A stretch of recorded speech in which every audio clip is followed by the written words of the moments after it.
Yes, next हमारे पास आता है कि object is placed between the centre of curvature and focus. कहां पर रखा हुआ है? फोर्थ रे diagram. When object is placed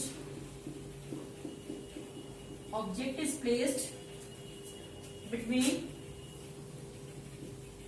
center of curvature, focus and center of curvature.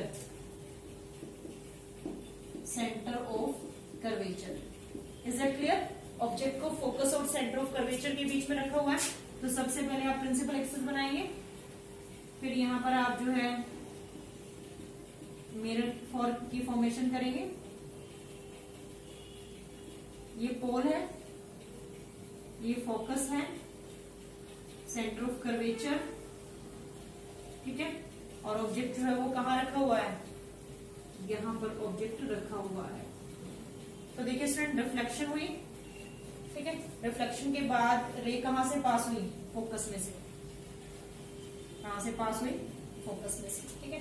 अब दूसरी रे भी कहां से पास होगी? फोकस में से ही पास होगी, ठीक है। कहां से पास होगी? फोकस में से पास होगी, ठीक है। अब ऑब्जेक्ट जो है वो कहां बनेगा? इमेज कहां बनी? Beyond the centre of curvature. अब देखिए इमेज यहां पर फॉर्म हुई सेंटर ऑफ कर्वेचर से पहले। देखिए यहां पर इमेज जो है वो फॉर्म हुई, that is a object A B, ठीक है।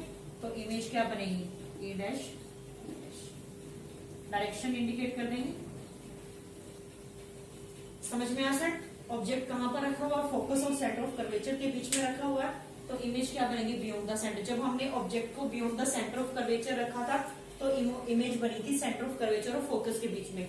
अब इमेज कहां पर बन रही है? अब इमेज बन रही है सेंटर ऑफ, यहां पर beyond the centre of curvature. तो आप यहां पर लिखेंगे position of image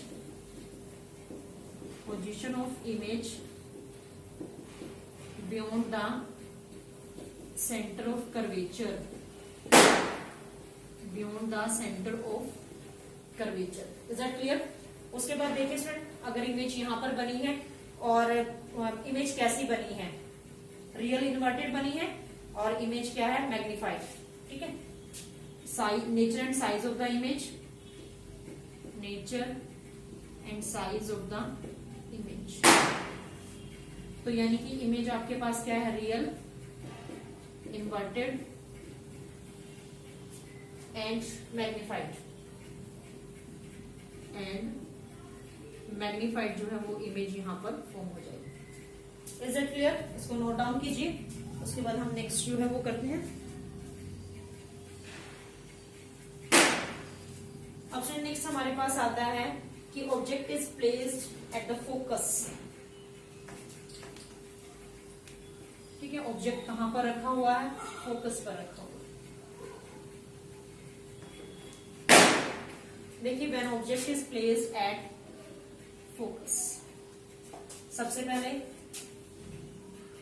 principal axis, concave mirror बनाएंगे। प्रिंसिपल यहां पर पोल, फोकस, सेंटर ऑफ कर्वेचर। अब ऑब्जेक्ट ही फोकस पर रखा हुआ है, तो देखिए, ठीक है। अब ऑब्जेक्ट कहां पर रखा है? फोकस पर रखा है। तो फोकस पर रखा है तो देखिए स्टूडेंट, अब एक जो रे है वो पास होगी, ठीक है। पास होगी तो फोकस में से ही जाएगी, फोकस में से तो रे निकलेगी ही निकलेगी, ठीक है। दूसरी रे जो है अब यहां से मिरर से रिफ्लेक्ट होकर और ये जाएगी सेंटर ऑफ कर्वेचर, ठीक है। यानी कि डायरेक्शन क्या होगी? ये डायरेक्शन है, पहले यहां पर जाएगी, रिफ्लेक्ट होगी, रिफ्लेक्ट होकर जो है कहां से पास करेगी? सेंटर ऑफ कर्वेचर में। अब यहां पर जो इमेज बनेगी स्टूडेंट वो बनेगी इन्फिनिटी पर। इमेज कहां बनेगी? इन्फिनिटी पर इमेज बनेगी। तो जब ऑब्जेक्ट जो है रखा हुआ है कहां पर? फोकस पर, तो इमेज कहां बनेगी? देखिए फर्स्ट रे डायग्राम में हमने किया था कि जब ऑब्जेक्ट को इन्फिनिटी पर रखा हुआ था तो इमेज कहां पर बनी थी? फोकस में। अब अगर ऑब्जेक्ट को फोकस पर रखा हुआ है तो इमेज कहां पर बनेगी? इन्फिनिटी पर बनेगी। Is that clear? तो यहां पर आप लिखेंगे nature of the image, sorry पहले पोजीशन मेंशन कर दें आप, position of the image, position of image infinity यहाँ पे ऑब्जेक्ट भी मेंशन करेंगे ए बी, और यहाँ पर साइज इमेज का तो हमें पता नहीं, इन्फिनिटी पर बनी है, तो इन्फिनिटी का मतलब है that point is not defined. Infinity का मीनिंग क्या है? That point is not defined. तो पोजीशन ऑफ इमेज इन्फिनिटी पर फॉर्म हुई। तो नेक्स्ट देखिए size and nature of the image. Size and nature of image. अब जो साइज और नेचर ऑफ द इमेज होगा वो क्या होगा? रियल इन्वर्टेड इमेज होगी और एक्सट्रीमली जो है मैग्नीफाइड। ठीक है, real inverted and extremely magnified. Is it clear student? सबको समझ में आ गया? रे diagram that is most important, definitely rise होगा रे डायग्राम में से। उसके बाद ये हमारा कौन सा था? फिफ्थ रे डायग्राम था। ठीक है, फिफ्थ रे डायग्राम था।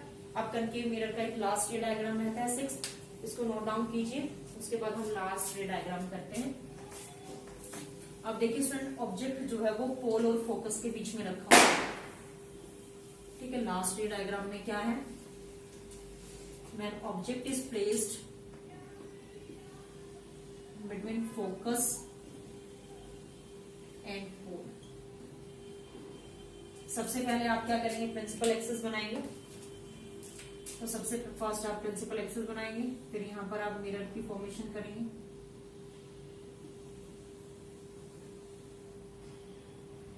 That is a pole point, that is focus, centre of curvature. अब ऑब्जेक्ट यहां रखा हुआ है। ठीक है स्टूडेंट, ऑब्जेक्ट कहाँ रखा हुआ है? यहाँ रखा हुआ है। तो इसका मतलब यहाँ से जो है यहाँ पर A B that is a object. ठीक है, तो यानी कि एक जो रे है वो कहाँ से जाएगी? फोकस में से पास होगी।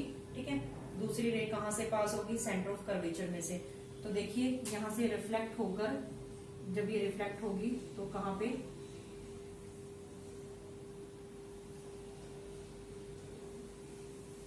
ठीक है, अब यहाँ से जो रे जाएगी, ठीक है, वो रिफ्लेक्ट होगी और फिर वापस आएगी और कहाँ से पास होगी? सेंटर ऑफ कर्वेचर में से। ठीक है, कहाँ से? बिल्कुल एग्जैक्टली आप इसको बनाएंगे, इसकी डायरेक्शन, और फिर ये सेंटर ऑफ कर्वेचर में से जो है पास हो जाएगी। ठीक है स्टूडेंट, अब ये सेंटर ऑफ कर्वेचर में से तो पास हुई, लेकिन अब जो इमेज की जो फॉर्मेशन होगी, जो इमेज बनेगी वो बनेगी बिहाइंड द मिरर। ठीक है, यानी कि यहाँ पर जो इमेज है, इमेज फॉर्म होगी। ठीक है, तो ये ए बी है, तो यहाँ पर ए डैश बी डैश इमेज जो है वो फॉर्म हो जाएगी, यानी कि beyond the centre of curvature, sorry behind the mirror. ठीक है, क्या बनेगी? बिहाइंड द मिरर जो है यहाँ पर इमेज जो है वो फॉर्म हो जाएगी। Is it clear? सबको समझ में आ गया?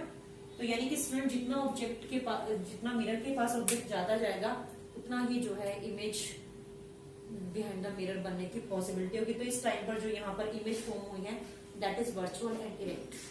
कौन सी इमेज बनेगी? Virtual and erect. तो पोजीशन ऑफ द इमेज क्या होगी?